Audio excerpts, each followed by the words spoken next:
ان ھذا القرآن یہدی للتی ہی اقوم.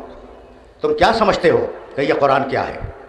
یہ قرآن ہدایت کرتا ہے ان ساری حقیقتوں کی طرف جو مضبوط ترین ہیں. مضبوط ترین عقائد اور مضبوط ترین حقائق کی ہدایت قرآن کرتا ہے. یہ آیہ مبارکہ سورہ بنی اسرائیل کی ہے. سورہ بقر میں ارشاد فرمایا، بڑی مشہور آیت، شہر رمضان الذی انزل فیہ القرآن ھدی للناس وبینات من الھدی والفرقان. یہ رمضان کا مہینہ، اس میں ہم نے قرآن کو نازل کیا، اور یہ قرآن ھدی للناس، ہدایت ہے پوری انسانیت کے لیے. یہ ہدایت ہے پوری انسانیت کے لیے. وہ سورہ بنی اسرائیل، یہ سورہ بقر. اور اب سورہ ہجر کے آغاز میں ارشاد فرمایا، بسم اللہ الرحمن الرحیم، الف لام را، تلک آیات الکتاب وقرآن مبین. یہ آیتیں ہیں، یہ قرآن مبین ہے. اور اسی سورے میں آگے چل کر، اسی سورے میں، سورہ ہجر میں پروردگار نے ارشاد فرمایا، آتینا کا، پوری آیتیں نہیں پڑھ رہا ہوں، سبع من المثانی والقرآن العظیم. یہ قرآن عظیم ہے. دیکھ رہے ہو قرآن کے لیے کیسی صفتیں استعمال کر رہا ہے پروردگار.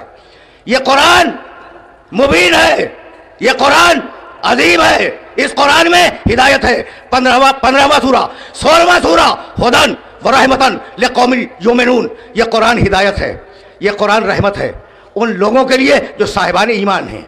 بسم اللہ الرحمن الرحیم، یاسین والقرآن الحکیم. یہ قرآن حکمت والا قرآن ہے. دیکھو کیسے قرآن مجید پہ گفتگو ہو رہی ہے. بسم اللہ الرحمن الرحیم، قاف والقرآن المجید. قسم ہے قرآن کی. یہ قرآن مجد و شرف والا قرآن ہے. سن رہے ہو نا؟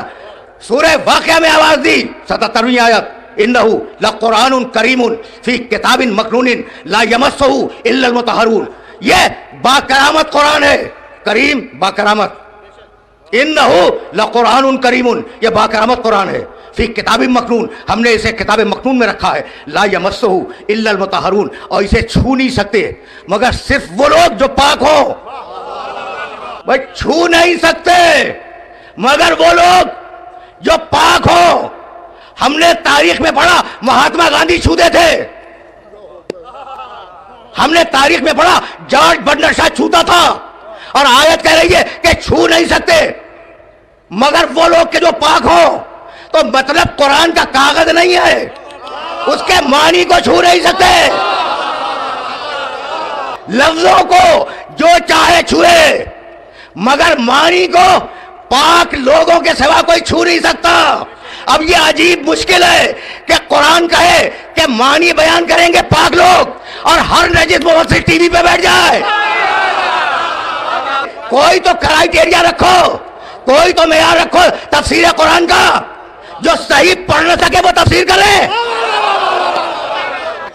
یہ قرآن کریم ہے، یہ قرآن حکیم ہے، یہ قرآن مجید ہے، یہ قرآن بصائر ہے. یہ قرآن وَنُنَزِّلُ مِنَ الْقُرْآنِ مَا هُوَ شِفَاءٌ وَرَحْمَةٌ لِّلْمُؤْمِنِينَ. سورہ بنی اسرائیل، اس قرآن میں شفا ہے، اس قرآن میں رحمت ہے صاحبان ایمان کے لیے. وَلَا يَزِيدُ الظَّالِمِينَ إِلَّا خَسَارًا. یہ قرآن مومنوں کے لیے شفا ہے، ظالموں کے لیے نقصان ہے. اور اتنا بڑا قرآن کہ بسم اللہ الرحمن الرحیم، انا انزلناہ فی لیلۃ القدر وما ادراک ما لیلۃ القدر، لیلۃ القدر خیر من الف شہر. جس رات میں اترا وہ رات ساری راتوں سے افضل، اور جس انسان پہ اترا وہ ہم جیسا. مجھے بتلاؤ کہ کتاب بڑی ہوتی ہے یا موضوع بڑا ہوتا ہے؟ ایک سوال. یہ طالب علم جو بیٹھے ہوئے ہیں نا سامنے، وہ کہہ رہے ہیں کہ موضوع بڑا ہوتا ہے. اچھا بھائی سچی بات بھی یہی ہے. موضوع سیاسیات، سماجیات، معاشیات، تاریخ، جغرافیہ، علم الحیوان، علم الانسان، منطق، فلسفہ، موضوع گنتے جاؤ. اور ہر موضوع پر ہزاروں کتابیں لکھی گئیں.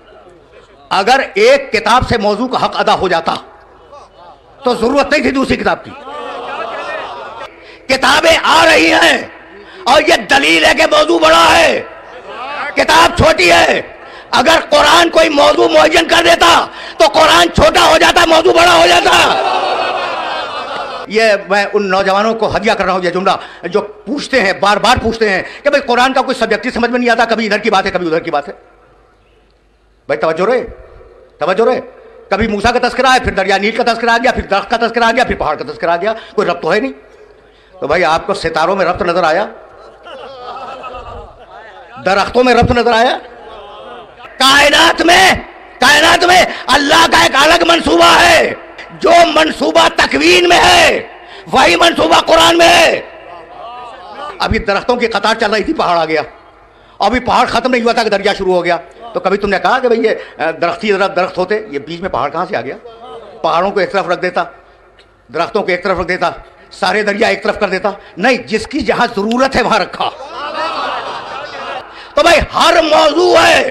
اب میں کیسے اپنے سننے والوں کی خدمت کروں؟ لقد صرفنا للناس فی ھذا القرآن من کل مثل.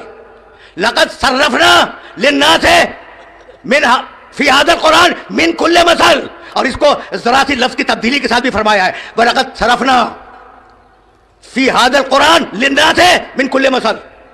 دونوں طریقوں سے آیت آئی ہے. ایک 17ویں سورے میں ہے اور ایک 18ویں سورے میں ہے، سورہ بنی اسرائیل اور سورہ کہف. ہم نے اس قرآن میں سب کچھ بیان کر دیا. ہم نے اس قرآن میں سب کچھ بیان کر دیا. بھائی یہاں تک میرے ساتھ آ گئے ہو نا کہ ہم نے اس قرآن میں سب کچھ بیان کر دیا. اچھا، تو جب سب کچھ بیان کر دیا تو پھر اس قرآن کی جلالت دیکھو اور پھر صاحب قرآن کو سمجھنے کی کوشش کرو. سب کچھ ہے قرآن میں، اور لانے والا ایک ہے. اللہ نہیں آیا تھا کہنے کہ یہ میری کتاب ہے اسے مانو. جبریل براہ راست میرے پاس نہیں آئے تھے. میرے نبی نے کہا یہ اللہ کی کتاب ہے، میں نے مانا. تو اگر نبی کچھ کہہ دے تو اسے مانو. بتلاؤں دلیل بتلاؤں؟ بھائی سورہ حق 69واں سورہ قرآن مجید کا، انہو لقول رسول کریم. یہ قرآن رسول کریم کا قول ہے. کیا عزت دی ہے اللہ نے اپنے محمد کو. انہو لقول رسول کریم. محمد کون؟ کریم، رسول کریم. ٹھیک ہے نا؟ کیا سورہ انفطار کی آیت بھول گئے؟ یا ایھا الانسان ما غرک بربک الکریم. انسان سمجھتا کیوں نہیں تیرا رب کریم ہے؟ رب کریم، محمد کریم. بھائی مقام محمد عربی کو پہچانو. رب کریم، رب کریم، محمد کریم. اور سورہ واقعہ انہو لقرآن کریم. اللہ کریم، اللہ کی کتاب کریم، اللہ کا محمد کریم. اب ان تینوں کی نمائندگی کون کرے؟ مجھ سے نہ پوچھنا، ان سے پوچھنا جو کہتے ہیں کرم اللہ وجہہ.